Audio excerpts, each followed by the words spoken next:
On va donc consacrer une première heure autour finalement du travail, avec cette idée que finalement, justement, si je vis bien avec mes traitements, la question du travail pour toutes les femmes en âge de travailler, les femmes et les hommes d'ailleurs, c'est vraiment essentiel. Donc on avait déjà fait une enquête l'année dernière que vous pouvez retrouver sur le site du collectif 1310, qui était un regard croisé entre soignants, travailleurs sociaux, managers et patients.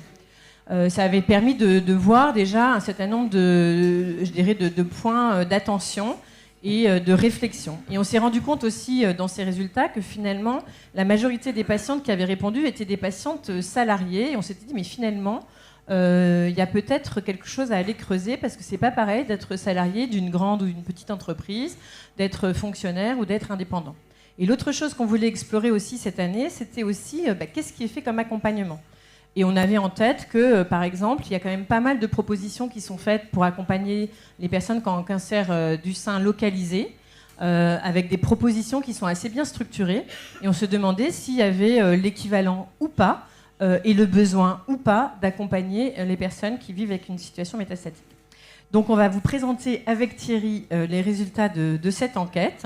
Et puis après, donc, plusieurs des porteurs de projets, des responsables d'associations du collectif vont vous présenter donc, des propositions d'outils, d'accompagnement qui sont déjà actionnables et utiles et qui pourront peut-être vous intéresser.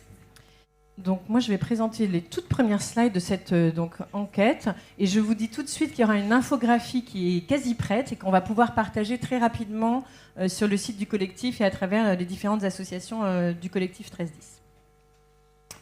Ça ne marche pas. Ah, si. Voilà.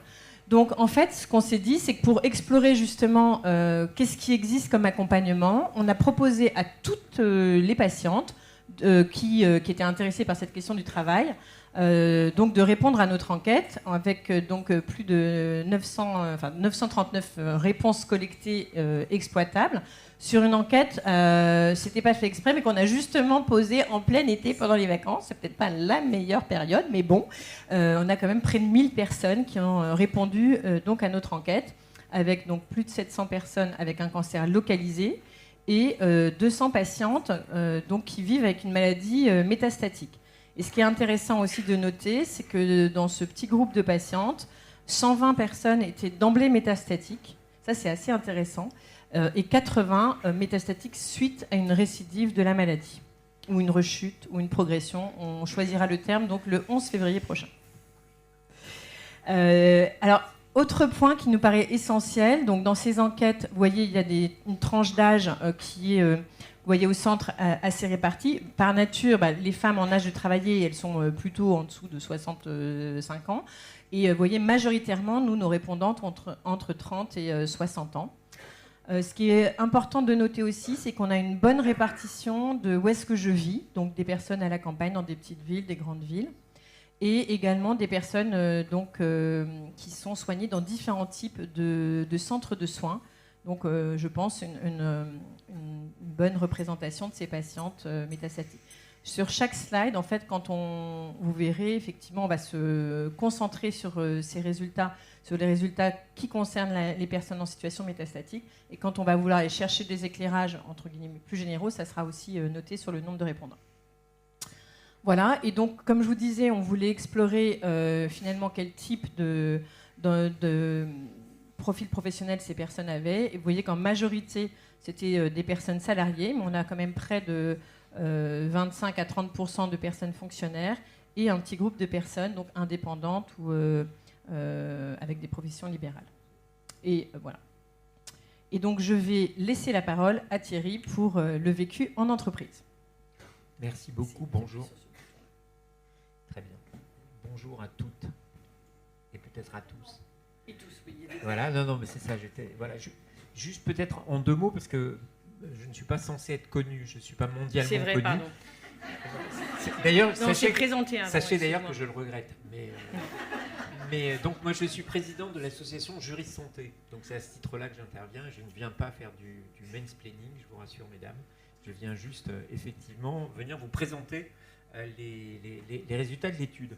Et je fais juste un tout petit retour en arrière. Une des raisons aussi pour lesquelles on s'est intéressé à la question du travail, c'est que quand on avait étudié la charge mentale pesant sur les femmes vivant avec un cancer du sein métastatique, pour celles qui étaient concernées, évidemment, c'était le premier facteur de charge mentale, loin devant des préoccupations plus personnelles, affectives ou familiales.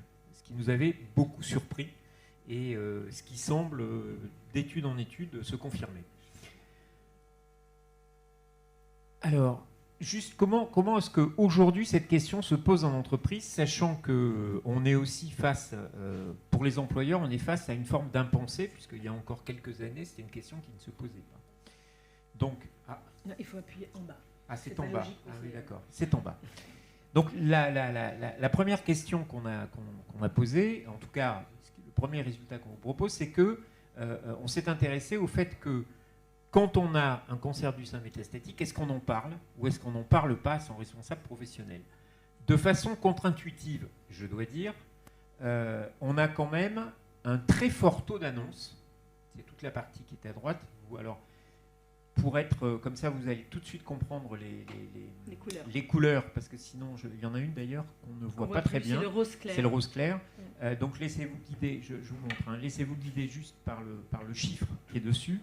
C'est d'emblée métastatique en fait, voilà. le rose clair. Le rose clair est d'emblée métastatique, le localisé il est en vert, le métastatique suite à une récidive, mais c'est des femmes qui nous font le témoignage de l'annonce, au moment où on leur a annoncé le premier cancer, et là on a métastatique suite à une récidive, et là on a une annonce de la récidive.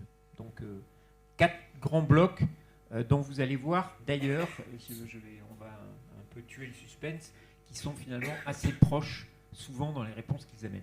Mais là ce qu'il faut quand même reconnaître et garder en tête, c'est qu'on a près de 90, entre 80 et 90% des femmes qui l'annoncent à leur responsable. Le pas d'annonce où je voulais cacher mon cancer, mais il l'a su, alors on ne sait pas très bien comment, puisqu'on n'a pas la possibilité d'en savoir beaucoup plus, mais vous voyez, majoritairement, je ne sais pas si c'est ce que vous auriez en tête, mais majoritairement, l'entreprise devient un lieu où on en parle, d'une façon ou d'une autre, au moins dans l'intimité, avec son responsable. Alors, combien de temps on prend avant de l'annoncer? Comme vous pouvez le voir, on est très souvent sur une logique où immédiatement dans la semaine, je l'apprends, j'ai mon diagnostic, je vais en parler. Et ça, c'est à peu près valable pour les 2/3 des patientes en moyenne. Un petit peu moins dans le cadre du localisé, un petit peu plus dans le cadre d'un métastatique suite à une récidive.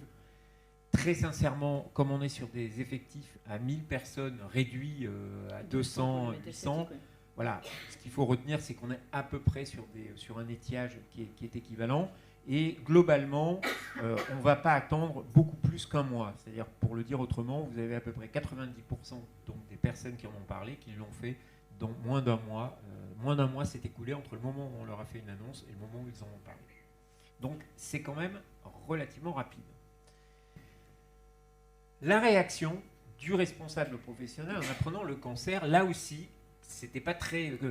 intuitivement, on aurait pu penser que ça se passerait sans doute plus mal, en tout cas dans la façon dont c'est déclaré par ces femmes, puisqu'on a quasiment 70 à 80%, suivant les types de cancer, les typologies de cancer, de gens qui disent « mon responsable a eu de la compassion pour moi », et si on rajoute la compassion feinte, dont j'avoue, j'ai pour ma part encore beaucoup de mal à déterminer à quoi elle ressemble. Mais donc on est, globalement, il y a de la compassion. Mais globalement, on est là encore sur une annonce qui génère de façon assez automatique de la compassion, avec finalement des effets très résiduels sur la peur des conséquences de l'absence, l'indifférence. Vous voyez, on est vraiment ça se répartit sur 10% des réactions qui se répartissent sur finalement des réactions qui ne seraient pas de la compassion. Et de la même façon, la réaction des collègues dans les équipes se retrouve aussi à 90% avec la compassion. Ça veut dire quand même que la question du cancer du sein métastatique dans un collectif de travail semble moins tabou, mais on aura l'occasion d'y revenir, qu'en première approche, on pouvait l'imaginer. C'est ça que nous disent, en fait, ce que nous dit cette enquête et ce que nous disent ces chiffres. Et si on va un peu plus loin, et ce qui vient conforter finalement l'idée que on est aussi dans une situation qui est peut-être en train de changer, c'est qu'on a le sentiment d'être soutenu par le responsable quand on interroge les femmes, enfin quand on les interroge, quand on regarde les réponses de ces femmes, vous voyez que sur une note sur 10, on n'a pas moins de 7, quel que soit le type de cancer. Donc on est sur des notes qui se promènent entre 7,67 pour les roses, donc pour les cancers d'emblée métastatiques, à 7,1 métastatiques suite à une récidive, avec l'annonce de la récidive. Donc vous voyez, on est quand même sur quelque chose de globalement favorable en termes de relations. Voilà. C'est pas quelque chose qui semble privé au sein du collectif de travail. Ça ne semble pas privé de relations. En revanche, on s'aperçoit que, est-ce qu'on a bénéficié d'aménagement des conditions de travail suite à l'annonce du cancer aux responsables? On voit que finalement, c'est quand même un peu moins. Là, pour le coup, le tableau s'assombrit un peu, mais c'est en même temps, c'est toute la différence qu'il peut y avoir entre une réaction humaine et derrière une réaction du système, qui sans doute n'est pas encore complètement prêt, mais c'est loin d'être négligeable. C'est-à-dire quand même, ça veut dire que on a, dans la moitié des cas, on bénéficie d'aménagement des conditions de travail. On peut toujours considérer que ce n'est pas suffisant. Néanmoins, ça veut dire quand même que des choses sont en train de progresser. Le type d'aménagement, précisément, qui est proposé, c'est essentiellement du temps partiel thérapeutique, quel que soit le type de cancer, mais plutôt s'agissant du cancer métastatique avec récidive, plus de flexibilité sur les horaires, et puis l'adaptation des tâches et missions déléguées. La flexibilité sur le lieu de travail est aussi assez importante. Un temps partiel non thérapeutique, lui, il est beaucoup plus anecdotique. Vous voyez, on a une réponse qui est une réponse entre guillemets plus médicale ou plus en termes d'organisation, voire en termes d'équipe. Mais majoritairement, ça se traduit quand même par du temps partiel. Alors, on a voulu aller voir aussi, souvenez-vous, c'est ce que Laure disait, ce qu'on avait vu pendant la première enquête, et pour tout vous dire, ça nous avait même été reproché qu'on ne l'ait pas suffisamment creusé, mais on n'avait pas suffisamment un échantillon suffisamment important, c'est de voir s'il y avait des différences entre les salariés du privé, enfin en tout cas, les salariés du privé et les fonctionnaires.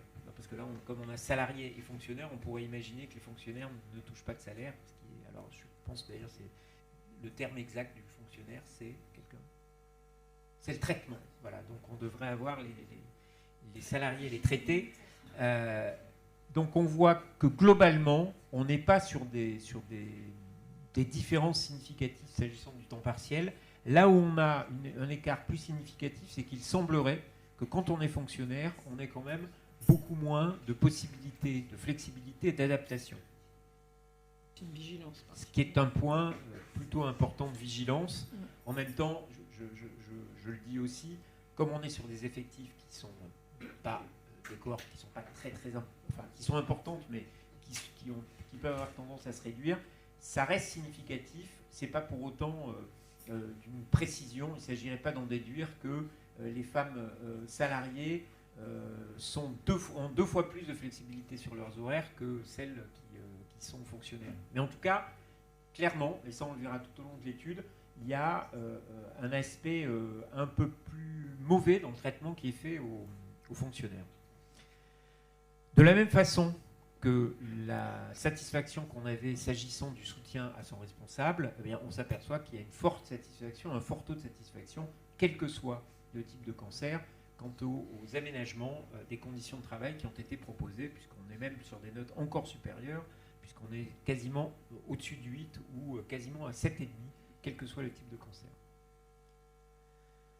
Dans les aides qui sont offertes, là encore, on va faire un autre temps, on va souffler le chaud et le froid pendant cet ensemble de présentations et de chiffres, c'est qu'on s'aperçoit quand même que l'aide, et au-delà des mots, l'aide qui est réellement offerte en dehors des aménagements, ce qui est une forme d'aide, mais en dehors des aménagements, il y a assez peu d'aide qui est offerte. C'est-à-dire le fait d'orienter vers un médecin du travail, de sensibiliser les collègues, pourquoi pas à travers des actions de formation, des webinaires, des réunions d'équipe, de l'aide financière, a fortiori de l'aide financière, et autres types d'orientation, on a finalement assez peu de choses. je fais juste une petite incise. Comme on a fait une étude il y a peu de temps sur les aidants, moi j'ai fait une étude sur les aidants familiaux, c'est aussi la première des demandes, c'est la première des demandes des aidants familiaux dans un collectif de travail, hormis les aménagements, c'est l'aide financière. Ce qui peut être aussi, peut venir poser des questions à l'employeur qui se dit est-ce que c'est de ma mission ou pas de faire des aides financières, mais on voit bien que là-dedans, il y a encore beaucoup de travail à faire de ce côté-là. Et pourquoi une aide financière? Parce qu'on a regardé quelle était la perte de rémunération moyenne annoncée suite à l'annonce du cancer. Ce qui est toujours un exercice périlleux, c'est-à-dire que traditionnellement, quand vous interrogez des gens, ils vont généralement surévaluer deux choses.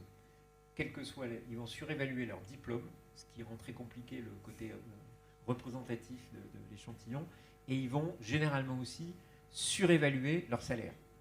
Donc, dès lors qu'on touche à des questions financières, il faut prendre ça avec des pincettes, mais néanmoins, c'est quand même intéressant. Et oui, voilà.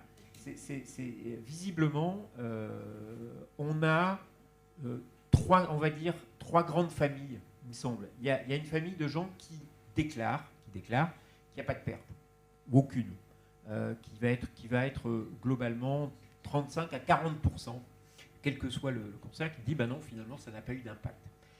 Et de l'autre côté, vous avez toute cette famille-là, qui est une famille qui va de 30 à plus de 75%, qui donc représente, à vue de nez comme ça, 45 à 50% des gens, ce qui est assez conséquent.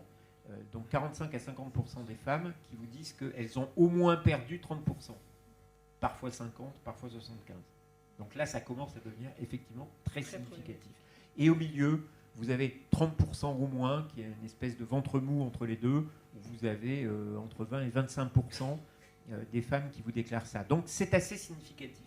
Si vous êtes optimiste, vous dites ah ben dans un cas sur deux, ça ne change rien. Si vous êtes très pessimiste, vous dites dans un cas sur deux, il y a quand même un impact extrêmement important. Alors là, on était sur la perte de rémunération moyenne suite à l'annonce du cancer par type d'emploi. Donc là encore, on a deux familles plus une qui est regardée, qui est auscultée. On s'aperçoit qu'en fait, le principal, puisque vous avez les salariés, les fonctionnaires, les indépendantes et chefs d'entreprise, que l'on n'avait pas tout à l'heure, puisqu'elles n'allaient pas s'auto-aménager des conditions de travail. Il n'y a pas d'aménagement possible pour elles. Voilà. Donc là, on l'a, et de fait, vous vous apercevez comme ça que ceux qui, globalement, entre salariés et fonctionnaires, il y a assez peu de différence. C'est d'ailleurs un peu normal, il me semble. Mais en revanche, on voit bien que c'est sur les indépendantes et chefs d'entreprise que pèse le plus lourd tribut de cette question, puisque c'est elles qui, en vont dire à 37, on a plus de 60%, on a plus de 60% de femmes qui sont indépendantes et chefs d'entreprise qui déclarent perdre 30% et plus. Donc c'est aujourd'hui celle qui paye le plus lourd tribut. Et vous allez voir d'ailleurs tout au long de l'étude, là encore dans les résultats, que très souvent les écarts ne se font pas forcément entre les salariés et les fonctionnaires, ils se font souvent entre ces deux catégories-là et les gens qui sont indépendants et chefs d'entreprise. Et maintenant, je te passe la parole. Et juste pour rebondir là-dessus, on peut tout de suite parler, je fais un énorme clin d'œil à SIAM, parce que j'avais découvert dès 2014 la fédération CARE, dont le cœur d'activité est d'accompagner les personnes qui sont indépendantes. Et on avait fait avec Dominique Thierry aussi de Juris Santé une webconférence dédiée au travail chez les indépendants. C'est un vrai sujet et on le retrouve là dans ces chiffres. Moi, j'ai juste quelques petites slides autour de quelques questions de cette question du travail, mais comment est-ce qu'elle est abordée dans le parcours de soins. Donc en fait, ce qu'on s'est posé comme question, c'est est-ce que dans mon parcours, on a parlé du travail, est-ce qu'éventuellement on m'a proposé des choses ou une orientation particulière, mais dans le cadre de mon parcours de soins, vous voyez que là, quel que soit finalement le profil de type de cancer du sein, on est en gros à 50% où il n'y a pas de proposition particulière, il n'y a pas de discussion particulière.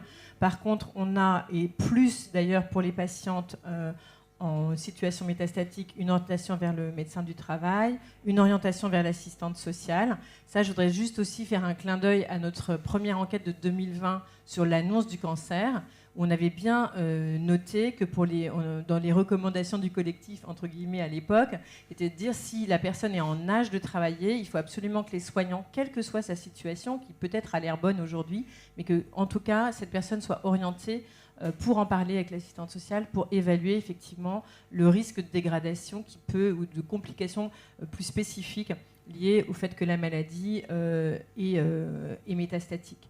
Et ce que je voudrais aussi souligner dans ces petites différences entre 42% et 37%, c'est qu'on a beaucoup de patientes qui sont en situation d'emblée métastatique qui, en fait, tout simplement, entre guillemets, bénéficient du parcours d'annonce qui est très bien structuré dans beaucoup de structures de soins. Et on a un peu moins cette orientation-là quand on a une annonce qui se fait, on va dire, suite à une rechute ou récidive ou progression. On verra donc le 11 février prochain. Voilà, ça c'est pour dire aussi que cette structuration du parcours et de l'annonce et de vers qui j'oriente, c'est un point de vigilance et je pense que dans PACOM, peut-être vous travaillez ce point-là également. On voit donc l'orientation vers l'assistante sociale qui est bien. Et là où, franchement, moi, je m'attendais à ce qu'il y ait plus de réponses, c'est qu'on fait connaître, d'ailleurs, dans nos associations, différents programmes de maintien au retour au travail. Plusieurs centres de soins s'appliquent à proposer ce genre de propositions. Et on voit que, alors que nos répondantes sont quand même souvent des patientes qui nous fréquentent, donc qui, a priori, sont quand même assez au courant de ce qu'on fait, il y a peu d'accès à ces programmes de maintien au retour au travail.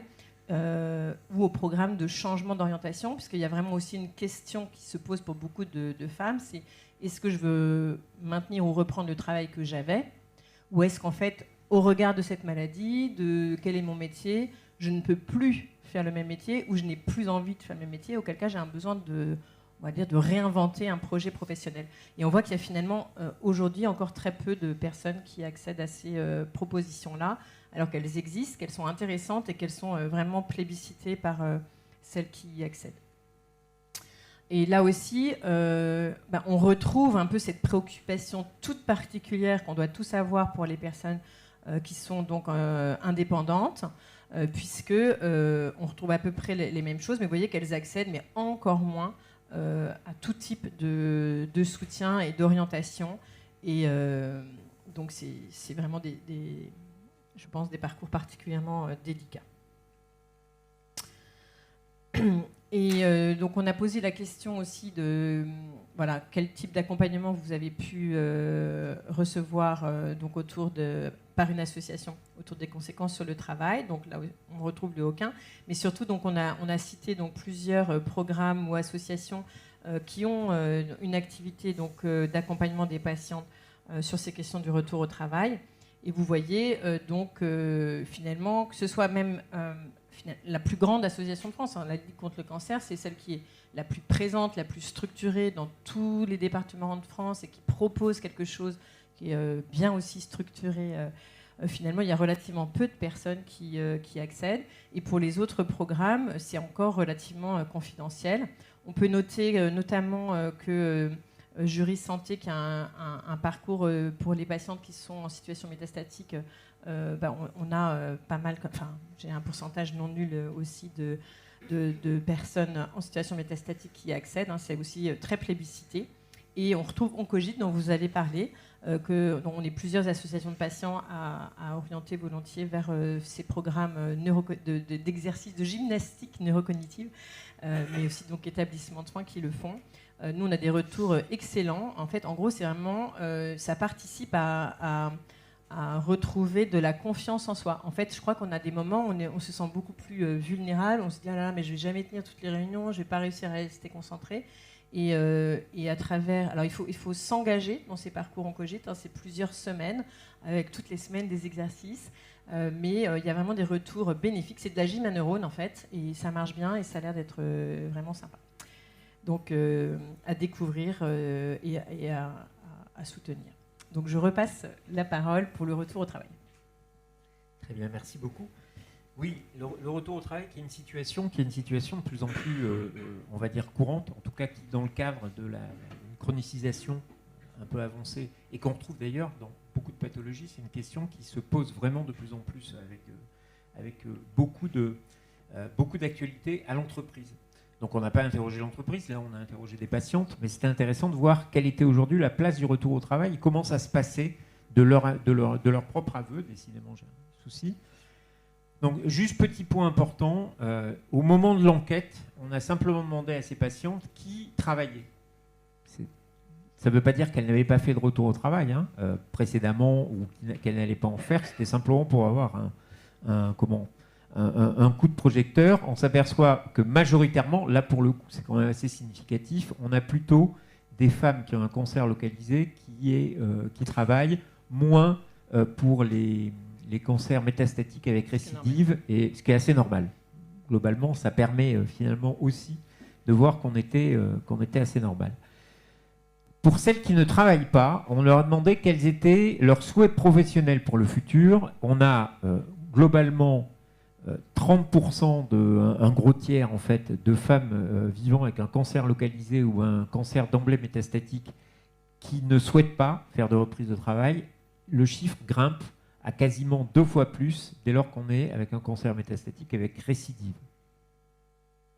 Et puis, on a des états d'hésitation, est-ce que je ne sais pas encore, éventuellement si je reviens, j'irai bien chez le même employeur, et éventuellement j'irai faire une reconversion professionnelle. Donc on est sur des chiffres assez décroissants, mais globalement assez éclatés, donc on est vraiment sur une possibilité de reprise qui est visiblement assez loin d'être établie. Et juste sur un point, parce qu'on en avait beaucoup parlé en amont avec les autres associations du collectif, c'est certain que quand on est en situation métastatique, il y a 1000 situations possibles. C'est déjà, est-ce que les traitements, est-ce que ma maladie, est-ce que mes douleurs rendent ce retour au travail possible? Pas du tout, c'est bien là la réalité aussi. Donc c'est vrai que dans la maladie métastatique, on a vraiment des mosaïques de situations en fonction du type de maladie, du type de traitement, de l'impact sur la personne. Et donc, c'est vraiment pas une injonction, mais plus un reflet de dire que pour celles qui ont une maladie et des traitements qui le permettent, on a cette diversité de situations. Mais c'est évidemment, malheureusement normal qu'on ait beaucoup moins de patientes en situation métastatique qui envisagent la reprise. Et quand on se remet au travail, alors il y a plusieurs façons d'interpréter. J'avoue que moi, personnellement, je n'ai pas tranché, mais cette interprétation, on a demandé aux personnes qu'est-ce qui était la raison principale de retour au travail. Alors, de façon assez normale, vous avez quand même une part significative de gens qui se disent que finalement, j'allais presque dire le travail c'est la santé, mais c'est surtout la capacité qu'on va avoir à se nourrir. Donc il y a une dimension alimentaire. Mais elle est significative, mais elle n'est pas extrêmement écrasante. Quand vous êtes à 38-40%, c'est pour ça que je vous dis. En revanche, il y a quand même des bénéfices qui sont des bénéfices secondaires ou des moteurs premiers au retour au travail, qui sont l'épanouissement professionnel, le fait de penser à autre chose que le cancer, le fait d'avoir un épanouissement social, qui sont loin d'être anecdotiques. Voilà. Donc évidemment, il y a la dimension économique, mais le travail semble être autre chose que le travail, et que quelque chose d'une activité alimentaire. C'est bien se rester dans la vie aussi, voilà. qui ressort aussi des besoins des femmes. Dans la vie, dans la société. C'est l'engagement social, en fait, c'est ça qu'on pourrait explorer. C'est derrière la désirabilité sociale qu'on va produire aussi vis-à-vis des autres. Voilà, se sentir utile, enfin, il y a là-dessus.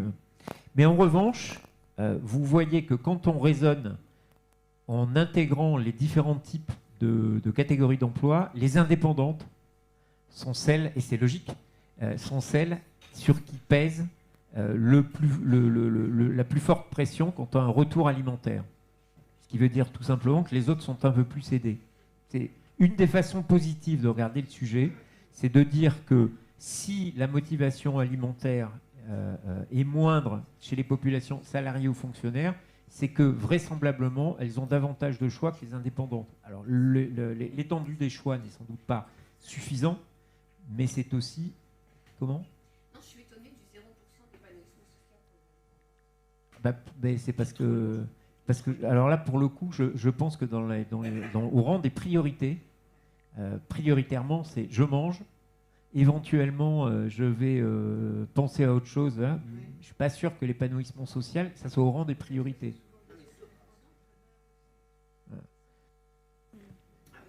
Voilà. Et aussi, on avait aussi en nombre moins de patientes concernées par cette situation. Donc peut-être que ça explique possible, aussi une moindre diversité. Et c'est tout. Alors oui, juste pour répondre parce que Tu peux revenir en arrière. Ouais, c'est là. Bon, enfin bref, c'est là, c'est en haut. Ah, d'accord. Juste sur le zéro. Sur le zéro, un des trucs qui est explicable, c'est qu'elles ne pouvaient pas répondre à toutes les questions. Donc elles choisissent. Voilà. Non, mais c'est pour ça. Non, mais c'est important. Donc comme on choisit, c'est pas dans l'ordre des priorités. Mais donc ce qui explique aussi, normalement, qu'on doit être sur des totaux qui peuvent être supérieurs, qui peuvent être supérieurs ou inférieurs à 100, je pense. Je poursuis. Alors, la part du travail à temps partiel suite à la reprise du travail, on s'aperçoit largement que c'est assez logique. On est assez fortement sur une... Ça, par contre, je dois pouvoir... Non, ça marche pas. Ça marche pas non plus. Donc, on est à peu près sur une bonne moitié qui va varier parfois de façon pas significative mais forte avec les autres cancers, mais on a globalement 50% des personnes qui sont sur du temps partiel à 50 à 75%. Après, ça se répartit plus de 75% entre 30 et 50%, mais globalement, on a reprendre le travail aujourd'hui avec un cancer du sein métastatique, c'est dans un cas sur deux se retrouver avec un temps partiel à entre 50 et 75%. Alors, là où c'était aussi intéressant, c'était de voir qu'est-ce qui se passait quand on revient chez son employeur. Là encore, je dois dire qu'on a été un peu surpris. J'espère que vous l'êtes aussi. Je vois des yeux qui se lèvent dans la salle. Quand on revient, globalement, dans les 2/3 des cas, quasiment, on occupe les mêmes fonctions. De façon beaucoup plus rare. Le contraire aurait été étonnant. On peut se retrouver dans des situations de promotion. Alors, soyons clairs, je pense que les gens reviennent et sont promis. Ils ne sont pas promus parce qu'ils ont été malades. Hein. Enfin, non, mais ce que pourrait laisser penser le tableau. Je sais que sur LinkedIn, le fait d'avoir eu un cancer est devenu une compétence. Là, mais ce n'est pas pour autant que vous allez être promu. Il y a quand même moins de gens il y a à peu près autant de gens qui se disent avoir été placardisés, mais là encore, comme c'est du déclaratif, les gens disent j'ai été promu ou j'ai été placardisé, on n'est pas derrière eux. Il y a quand même de l'emploi adapté de façon significative. Rétrogradé, c'est quand même très très rare, et une affectation à un autre rôle sans rapport ne fait pas partie des choses. Donc on est quand même sur un retour à l'emploi qui se passe plutôt, en tout cas dans ce qu'elles nous disent, plutôt pas mal. Avec une réaction qui est quand même vécue très positivement de la part de l'employeur, puisqu'elle pense que la réaction de l'employeur dans le cadre de ce retour à l'emploi, toujours sur notre notation de 1 sur 10, c'est entre 7,4 et 7,71. Quel que soit le cancer. On peut peut-être faire une remarque, et que socialement, on sent que finalement, chaque travailleur et travailleuse est finalement assez précieux pour son entreprise, peut-être plus qu'il y a quelques années, et que la volonté de rester en bonne intelligence, en lien, et de favoriser le maintien ou le retour à l'emploi est quelque chose qui est de plus en plus un sujet dans les entreprises, où chacun d'entre nous, on a besoin de nous pour que ça tourne, en fait. Donc, je trouve qu'il y a aussi un discours qui est peut-être en train d'évoluer. Et puis, on voit que malgré tout, il y a un peu plus d'adaptation possible pour les patientes en situation d'emblée métastatique ou métastatique suite à une récidive. C'est-à-dire que la main-d'œuvre se fait rare. Oui, mais je pense que ça change la donne. En fait, on devient plus précieuse. Et je crois que ça... Oui, je pense que du coup, en accompagnant, en faisant un temps partiel thérapeutique, etc., il y a vraiment plus la volonté de garder les gens, de leur permettre de revenir, alors qu'avant, on avait l'impression que finalement, c'était vous avez un cancer, ou vous avez un cancer en plus métastatique, alors là, non, au revoir, quoi, on ne veut plus de vous. Alors après, ça n'empêche pas toutes les histoires plus spécifiques, individuelles. Il y a des très belles histoires d'un côté et des histoires dramatiques de l'autre. C'est évidemment une enquête à des chiffres qui ne résument pas toutes les situations, mais c'est quand même des signaux plutôt encourageants. En tout cas. Oui, en même temps, comme toutes les moyennes, la moyenne, sa moyenne. Hein, donc ça écrase finalement les histoires qui sont des histoires qui peuvent être positives ou les histoires qui peuvent être négatives, voire très négatives. Mais à grosse masse, on trouve que les chiffres sont quand même pas si graves que l'on pensait, et raison de plus peut-être pour avancer. Juste là, c'est les accompagnements qu'on a reçus pour préparer la reprise du travail. Visiblement, je ne sais plus si on a le chiffre dans les slides, mais la reprise du travail n'est pensée et elle est accompagnée que dans la moitié des cas. C'est-à-dire qu'on commence à y penser, dans la moitié des cas, on commence juste à y penser quand la femme revient à son travail. Mais en revanche, c'est ce qui est assez logique, hein, on est à 50, 38, 45%. Donc ça veut dire que les femmes qui reviennent au travail ont pour la moitié bénéficié d'une visite de pré-reprise. Pour un huitième d'entre elles ont eu un entretien professionnel. Pour un pouillème d'entre elles ont eu un rendez-vous de liaison et derrière un essai encadré. Si vous avez des questions sur le rendez-vous de liaison, vous ne me les posez pas. Nous avons Dominique Thierry est là et elle pourra répondre à toutes vos questions. Il faut savoir connaître ses limites. La visite de reprise avec le médecin du travail, on demande qui en a bénéficié. Donc vous voyez qu'en fait, vous avez essentiellement des gens et des femmes qui vivent avec un cancer métastatique avec récidive, dans 3/4 des cas. Tout le monde en a bénéficié, mais c'est quand même là où on recrute le plus. Et derrière, ceux qui considèrent que la visite a été bénéfique pour la reprise du travail, c'est aussi la même population. Ouais, c'est assez clair. Il y a matière à progresser quand même. Mais il y a quand même matière à progresser, notamment s'agissant des cancers localisés. Ceux qui avouaient avoir une réaction positive des collègues, clients et collaborateurs sont aussi ceux qui ont des taux de satisfaction vis-à-vis de leur situation professionnelle actuelle. Voilà, qui là encore peut paraître au regard des chiffres quasiment staliniens qui sont à droite, on veut penser à gauche, on peut penser que ceux de droite sont pas bons, sont moins bons. Ils le sont moins, mais enfin, vous n'avez pas une note sous les 5. C'est-à-dire que globalement, on est sur un état de neutralité à quelque chose qui va bien. Et enfin, je crois qu'ensuite, c'est bon, on a les soutiens financiers et les droits à activité suite à la maladie qu'on a pu activer. Donc, aucun soutien. Et ça, c'est essentiellement vrai pour les cancers localisés. Ça l'est un peu moins, en tout cas en première intention, en première approche avec les cancers métastatiques avec récidive.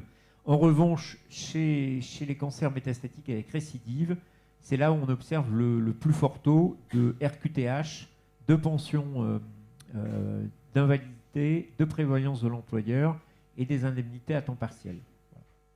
Oui, il y a un effet de bascule qui est intéressant. Par type d'emploi, là encore, finalement, aucun soutien, c'est visiblement le fait, pour ceux qui sont salariés, plutôt des fonctionnaires. Hein. Visiblement, la fonction publique ne soutient pas beaucoup, en tout cas moins que les salariés. Mais celles qui sont notoirement, là encore, on va dire, pénalisées, c'est les indépendantes et les chefs d'entreprise, puisque c'est elles qui n'ont aucune forme de soutien et finalement, les soutiens qu'elles pourraient ou qu'elles peuvent avoir sont assez réduits au regard des autres populations. Donc là, on a colligé quelques témoignages de patientes sur leur retour au travail, mais comme on est censé quasiment avoir fini l'atelier, je vous propose peut-être que vous les retrouviez. L'étude va être assez largement diffusée et relayée avec de l'infographie. Et je te laisse la parole sur la fin ou non, je fais bon. Alors, ce qu'il faut retenir, non, mais vous savez, on a un numéro qui est extrêmement comme ça, hein, extrêmement préparé.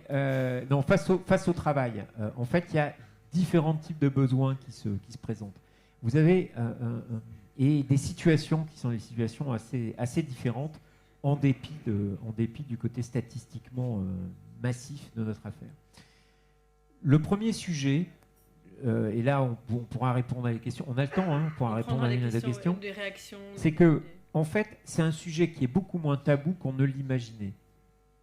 Non, on pensait que quand on allait commencer à interviewer et à interroger des patientes sur la vie au travail, eh ben, finalement, qu'on aurait des résultats extrêmement négatifs. Je ne suis pas en train de dire qu'ils sont extrêmement positifs, hein, il n'y a pas une forme d'appartement témoin, hein, dans ce qu'on vient de dire là, mais en revanche, on voit qu'on a un niveau d'accueil et une pratique dans les entreprises qui sont plutôt en progression. On commence à avoir un regard un peu plus bienveillant, en tout cas du point de vue des patientes. Le deuxième aspect, c'est que, et on l'a vu, le parcours de soins, ça demeure encore, notamment, j'imagine, hein, pour les professionnels de santé dans un cadre professionnel, eh bien, une question qui reste encore et qui demeure un impensé. C'est-à-dire que le professionnel de santé, je pense à l'oncologue, ça peut être l'infirmière, s'intéresse encore assez peu à cette question. Alors, il peut s'y intéresser parce qu'il peut avoir intérêt à le faire et de l'intérêt pour la chose, mais il n'a pas forcément aujourd'hui encore la bonne pratique et les moyens de pouvoir, comme ça, aborder la question du parcours de soins sous l'angle professionnel. Le fait que le retour au travail, comme on peut le voir, il est largement sous-anticipé, enfin il est largement peu anticipé, hein, puisque on a moins de 50%, toute typologie de cancer confondue, dans lequel on a eu un retour anticipé, ce qui n'empêche pas derrière d'avoir plutôt une situation qui semble être une situation sinon favorable, du moins acceptable. Et enfin, on a des écarts qui sont très significatifs selon les situations professionnelles. On observe la moindre flexibilité des fonctionnaires. Il semble que ce soit un peu plus rigide, que le carcan administratif soit un peu plus rigide. Et surtout, il y a un sujet qui pointe, qui fera peut-être l'objet d'une enquête complémentaire. Je dis ça, on ne s'est pas concerté, mais ça pourrait être intéressant. C'est l'impact majeur de la situation d'indépendante. Merci beaucoup.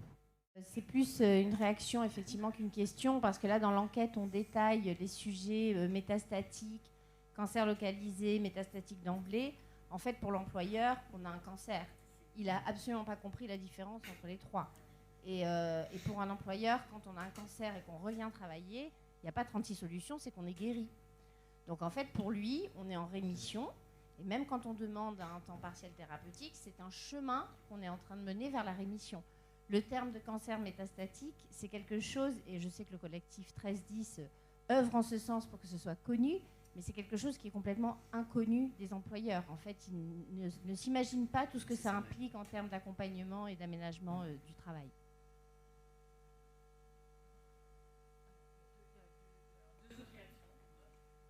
Moi, j'ai été frappée par vos chiffres sur 43% de reprise au travail pour les cancers localisés. Je ne comprends pas que le chiffre soit si bas. Le truc, c'est que ça dépend. Pour la patiente qui a un cancer localisé, c'est de où est-ce qu'elle en est dans son parcours. Si je suis en plein dans mes chimios ou juste dans ma chirurgie, je suis arrêtée. Et puis si, tu vois. Oui, mais en gros, c'est pour ça que tu n'as pas 100% des localisés. C'est déjà pas mal, 60% des patientes qui ont un cancer localisé qui étaient en train de travailler au moment de l'enquête. Mais c'est bien la preuve que tout dépend du parcours de soins. C'est sûr que ces chiffres qui donnent une vision, j'allais dire, du parcours comme ça, et que pour chacune, c'est un moment de sa vie.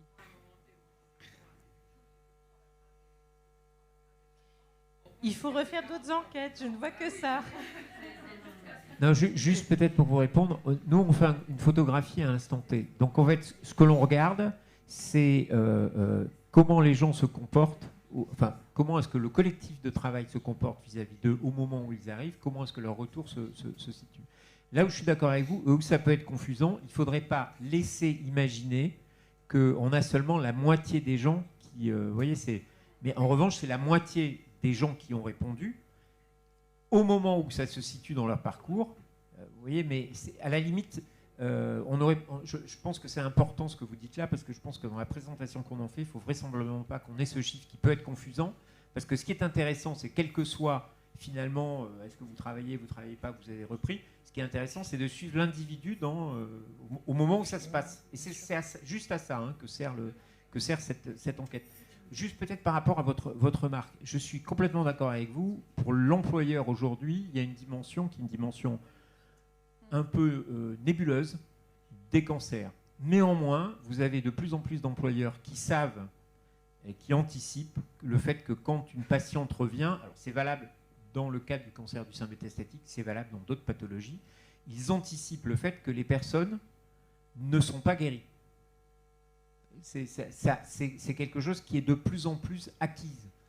Alors on est encore très très loin de... Voilà, c'était juste pour atténuer le...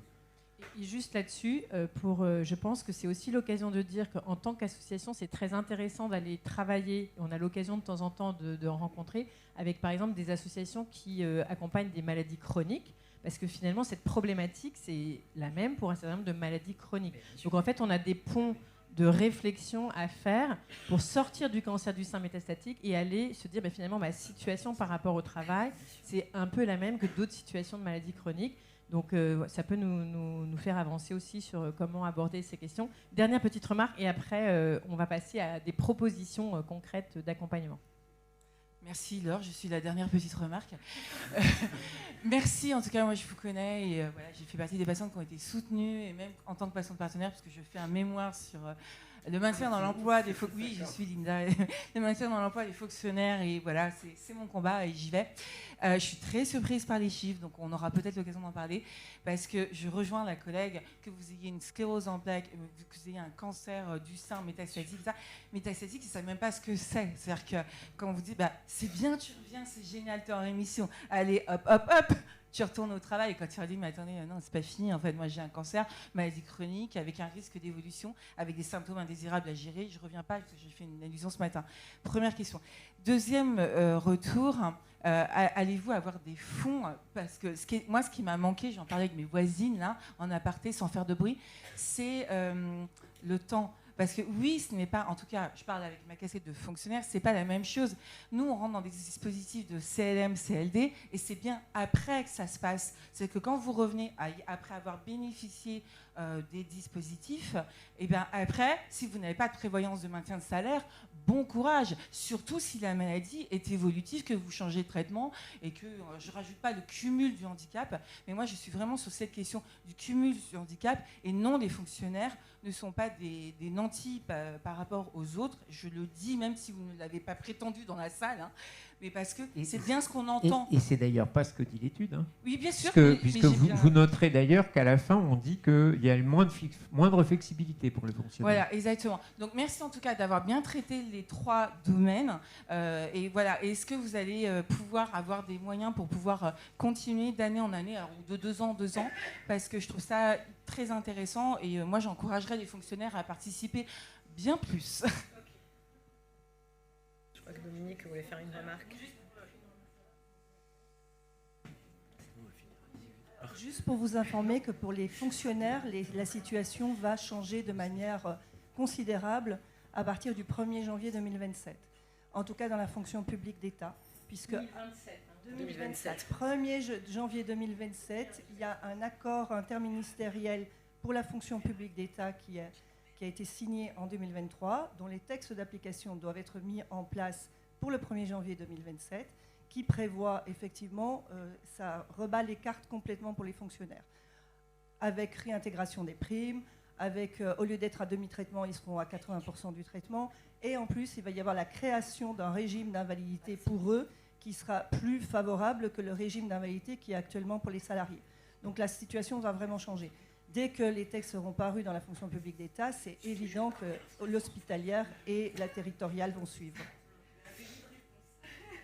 Si les décrets d'application sont publiés, la territoriale, c'est pas encore... Oui, mais ça va suivre. À partir du moment où on les a dans la fonction publique d'État, le reste va suivre. Donc ça va s'améliorer dans les années qui viennent. Donc, en tout cas, ce qui est sûr, c'est qu'il faut continuer à travailler sur ces questions et qu'il faut suivre les actualités qui vont bouger.